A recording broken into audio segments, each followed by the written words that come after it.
गरुड़ पुराण सारोद्धार पहला अध्याय।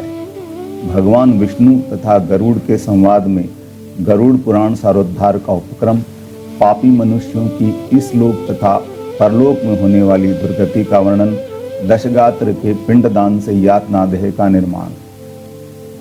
धर्म ही जिसका सुदृढ़ मूल है, वेद जिसका स्कंध अर्थात तना है, पुराण रूपी शाखाओं से जो समृद्ध है, यज्ञ जिसका पुष्प है और मोक्ष जिसका फल है, ऐसे भगवान मधुसूदन रूपी पादप कल्प वृक्ष की जय हो। देव क्षेत्र नैमिषारण्य में स्वर्गलोक की प्राप्ति की कामना से शौनकादि ऋषियों ने एक बार सहस्त्र वर्ष में पूर्ण होने वाला यज्ञ प्रारंभ किया। एक समय प्रातः काल के हवनादि कृत्यों का संपादन करके उन सभी मुनियों ने सत्कार किए गए आसनासीन सूत जी महाराज से आदर पूर्वक यह पूछा। ऋषियों ने कहा, हे सूत जी महाराज, आपने सुख देने वाले देव मार्ग का सम्यक निरूपण किया है। इस समय हम लोग भयावह यम मार्ग के विषय में सुनना चाहते हैं। आप सांसारिक दुखों को और उस क्लेश के विनाशक साधन को तथा इस लोक और परलोक के क्लेशों को यथावत वर्णन करने में समर्थ हैं, अतः उसका वर्णन कीजिए। सूत जी बोले, हे मुनियों, आप लोग सुने। मैं अत्यंत दुर्गम यम मार्ग के विषय में कहता हूँ, जो पुण्यात्मा जनों के लिए सुखद और पापियों के लिए दुखद है। गरुड़ जी के पूछने पर भगवान विष्णु ने उनसे जैसा कुछ कहा था, मैं उसी प्रकार आप लोगों के संदेह की निवृत्ति के लिए कहूँगा। किसी समय वैकुंठ में सुखपूर्वक विराजमान परम गुरु श्री हरि से विंता पुत्र गरुड़ जी ने विनय से झुककर पूछा। गरुड़ जी ने कहा, हे देव, आपने भक्ति मार्ग का अनेक प्रकार से मेरे समक्ष वर्णन किया है और भक्तों को प्राप्त होने वाली उत्तम गति के विषय में भी कहा है। अब हम भयंकर यम मार्ग के विषय में सुनना चाहते हैं। हमने सुना है कि आपकी भक्ति से विमुख प्राणी वहीं अर्थात नरक में जाते हैं। भगवान का नाम सुगमता पूर्वक लिया जा सकता है। जिह्वा प्राणी के अपने वश में है तो भी लोग नरक को जाते हैं। ऐसे अधम मनुष्यों को बार बार धिक्कार है। इसलिए हे भगवान, पापियों को जो गति प्राप्त होती है तथा यम मार्ग में जैसे वे अनेक प्रकार के दुख प्राप्त करते हैं, उसे आप मुझसे कहें।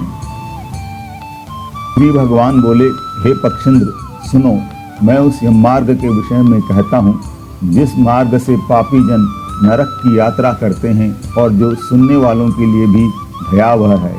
हे तार्क्ष, जो प्राणी सदा पाप परायण हैं, दया और धर्म से रहित हैं, जो दुष्ट लोगों की संगति में रहते हैं, सत्शास्त्र और सत्संगति से विमुख हैं, जो अपने को स्वयं प्रतिष्ठित मानते हैं, अहंकारी हैं तथा धन और मान के मद से चूर हैं, आसुरी शक्ति को प्राप्त हैं तथा दैवी संपत्ति से रहित हैं, जिनका चित्त अनेक विषयों में आसक्त होने से भ्रांत है, जो मोह के जाल में फंसे हैं और कामनाओं के भोग में ही लगे हैं।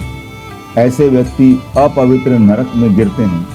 जो लोग ज्ञानशील हैं वे परम गति को प्राप्त होते हैं।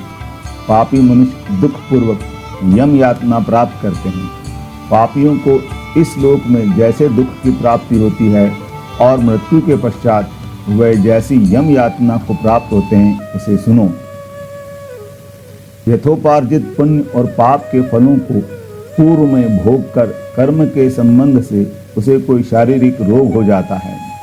आधि अर्थात मानसिक रोग और व्याधि अर्थात शारीरिक रोग से युक्त तथा जीवन धारण करने की आशा से उत्कंठित उस व्यक्ति की जानकारी के बिना ही सर्प की भांति बलवान काल उसके समीप आ पहुंचता है। उस मृत्यु की संप्राप्ति की स्थिति में भी उसे वैराग्य नहीं होता। उसने जिनका भरण पोषण किया था, उन्हीं के द्वारा उसका भरण पोषण होता है।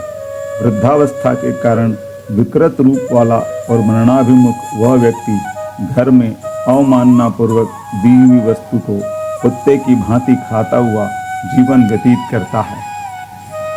वह रोगी हो जाता है, उसे मंदाग्नि हो जाती है और उसका आहार तथा उसकी सभी चेष्टाएं कम हो जाती हैं। प्राणवायु के बाहर निकलते समय आंखें उलट जाती हैं, नाड़ियां कफ से रुक जाती है, उसे खांसी और श्वास लेने में प्रयत्न करना पड़ता है तथा कंठ से घुर्र घुर्र से शब्द निकलने लगते हैं। चिंतामग्न स्वजनों से घिरा हुआ तथा सोया हुआ वह व्यक्ति कालपाश के वशीभूत होने के कारण बुलाने पर भी नहीं बोलता। इस प्रकार कुटुंब के भरण पोषण में ही निरंतर लगा रहने वाला अजितेंद्रिय व्यक्ति अंत में रोते बिलखते बंधु बांधवों के बीच उत्कट वेदना से संज्ञा शून्य होकर मर जाता है। हे गरुड़, उस अंतिम क्षण में प्राणी को व्यापक दिव्य दृष्टि प्राप्त हो जाती है, जिससे वह लोक परलोक को एकत्र देखने लगता है। अतः चकित होकर वह कुछ भी कहना नहीं चाहता। यमदूतों के समीप आने पर सभी इंद्रियां विकल हो जाती हैं, चेतना जड़ीभूत हो जाती है और प्राण चलायमान हो जाते हैं। आतुर काल में प्राणवायु के अपने स्थान से चल देने पर एक क्षण भी एक कल्प के समान प्रतीत होता है और 100 बिच्छुओं के डंक मारने से जैसी पीड़ा होती है, वैसी पीड़ा का उस समय उसे अनुभव होने लगता है। वह मरणासन्न व्यक्ति फेन उगलने लगता है और उसका मुख लार से भर जाता है। पापी जनों के प्राणवायु अधोद्वार गुदामार्ग से निकलते हैं। उस समय दोनों हाथों में पाश और दंड धारण किए नग्न दांतों को कटकटाते हुए क्रोधपूर्ण नेत्र वाले यम के 2 भयंकर दूत समीप में आते हैं। उनके केश ऊपर की ओर उठे होते हैं, वे कौवे के समान काले होते हैं और टेढ़े मुख वाले होते हैं तथा उनके नख आयुध की भांति होते हैं। उन्हें देखकर भयभीत हृदय वाला वह मरणासन्न प्राणी मलमूत्र का विसर्जन करने लगता है।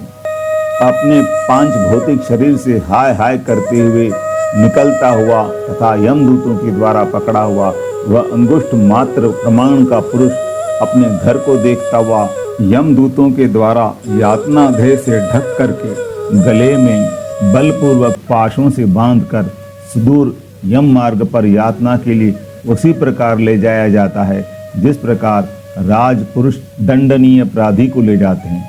इस प्रकार ले जाते हुए उस जीव को यमदूत तर्जना करके डराते हैं और नरकों के तीव्र भय का पुनः पुनः वर्णन करते हैं, सुनाते हैं। यमदूत कहते हैं, रे दुष्ट, शीघ्र चल, तुम यमलोक जाओगे। आज तुम्हें हम सब कुंभीपाक आदि नरकों में शीघ्र ही ले जाएंगे। इस प्रकार यमदूतों की वाणी तथा बंधु बांधवों का रुदन सुनता हुआ वह जीव जोर से हाहाकार करके विलाप करता है और यमदूतों के द्वारा प्रताड़ित किया जाता है। यमदूतों की तर्जनाओं से उसका हृदय विदीर्ण हो जाता है, वह कांपने लगता है। रास्ते में उसे कुत्ते काटते हैं और अपने पापों का स्मरण करता हुआ वह पीड़ित जीव यम मार्ग में चलता है। भूख और प्यास से पीड़ित होकर सूर्य, दावाग्नि एवं वायु के झोंकों से संतप्त होते हुए और यमदूतों के द्वारा पीठ पर कोड़े से पीटे जाते हुए उस जीव को तपी हुई बालुका से पूर्ण तथा विश्राम रहित और जल रहित मार्ग पर असमर्थ होते हुए भी बड़ी कठिनाई से चलना पड़ता है।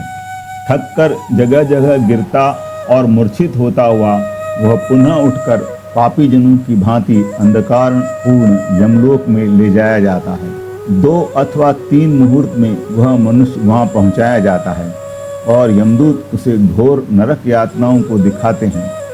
मुहूर्त मात्र में यम को और नारकीय यातनाओं के भय को देखकर वह व्यक्ति यम की आज्ञा से आकाश मार्ग से यमदूतों के साथ पुनः इस लोक मनुष्य लोक में चला आता है।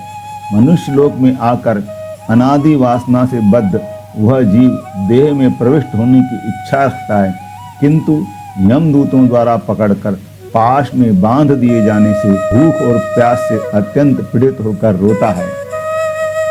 हे तार्क्ष, वह पातकी प्राणी पुत्रों से दिए हुए पिंड तथा आतुर काल में दिए हुए दान को प्राप्त करता है तो भी उस नास्तिक को तृप्ति नहीं होती। पुत्रादि के द्वारा पापियों के उद्देश्य से किए गए श्राद्ध, दान तथा जलांजलि उनके पास ठहरती नहीं। अतः पिंडदान का भोग करने पर भी वे क्षुधा से व्याकुल होकर यम मार्ग में जाते हैं जिनका पिंडदान नहीं होता वे प्रेत रूप में होकर कल्प पर्यंत निर्जन वन में बहुत दुखी होकर भ्रमण करते रहते हैं। सैकड़ों करोड़ कल्प बीत जाने पर भी बिना भोग किए कर्म फल का नाश नहीं होता, और जब तक वह पापी जीव यातनाओं का भोग नहीं कर लेता तब तक उसे मनुष्य शरीर भी प्राप्त नहीं होता। हे पक्षी, इसलिए पुत्र को चाहिए कि वह 10 दिनों तक प्रतिदिन पिंडदान करे। हे पक्षी श्रेष्ठ, वे पिंड प्रतिदिन 4 भागों में विभक्त होते हैं। उनमें से 2 भाग तो प्रेत के देह के पंचभूतों की पुष्टि के लिए होते हैं, तीसरा भाग यमदूतों को प्राप्त होता है और चौथे भाग से उस जीव को आहार प्राप्त होता है। 9 रात दिनों में पिंड को प्राप्त करके प्रेत का शरीर बन जाता है और 10वें दिन उसमें बल की प्राप्ति होती है। हे खग, मृत व्यक्ति के देह के जल जाने पर पिंड के द्वारा पुनः 1 हाथ लंबा शरीर प्राप्त होता है, जिसके द्वारा वह प्राणी यमलोक के रास्ते में शुभ और अशुभ कर्मों के फल को भोगता है। पहले दिन जो पिंड दिया जाता है उससे उसका सिर बनता है, दूसरे दिन के पिंड से ग्रीवा अर्थात गर्दन और स्कंध यानी कंधे तथा तीसरे पिंड से हृदय बनता है, चौथे पिंड से पृष्ठभाग, 5वें से नाभि, 6ठे और 7वें पिंड से क्रमशः कटी अर्थात कमर और गुहांग उत्पन्न होते हैं, 8वें पिंड से उरु अर्थात जांघें और 9वें पिंड से जानू अर्थात घुटने तथा पैर बनते हैं। इस प्रकार 9 पिंडों से देह को प्राप्त करके 10वें पिंड से उसकी क्षुधा और तृषा, भूख प्यास ये दोनों जागृत होती है। इस पिंडज शरीर को प्राप्त करके भूख और प्यास से पीड़ित जीव 11वें तथा 12वें दिन 2 दिन भोजन करता है। 13वें दिन यमदूतों के द्वारा बंदर की तरह बंधा हुआ वह प्राणी अकेला उस यम मार्ग में जाता है। हे खग, मार्ग में मिलने वाली वैतरणी को छोड़कर यमलोक के मार्ग की दूरी का प्रमाण 86,000 योजन है। वह प्रेत प्रतिदिन रात दिन में 247 योजन चलता है। मार्ग में आए हुए इन 16 पुरों अर्थात नगरों को पार करके पातकी व्यक्ति धर्मराज के भवन में जाता है।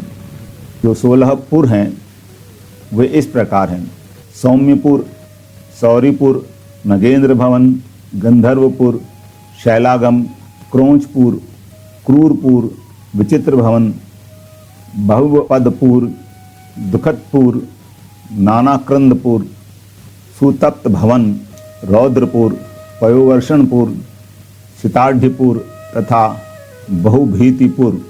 इन पुरों को पार करके इनके आगे यमपुरी में धर्मराज का भवन स्थित है।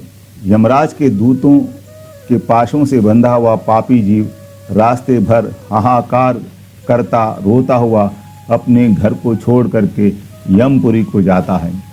इस प्रकार गरुड़ पुराण के अंतर्गत सारोद्धार में पापियों के इस लोक तथा परलोक के दुख का निरूपण नामक पहला अध्याय पूरा हुआ।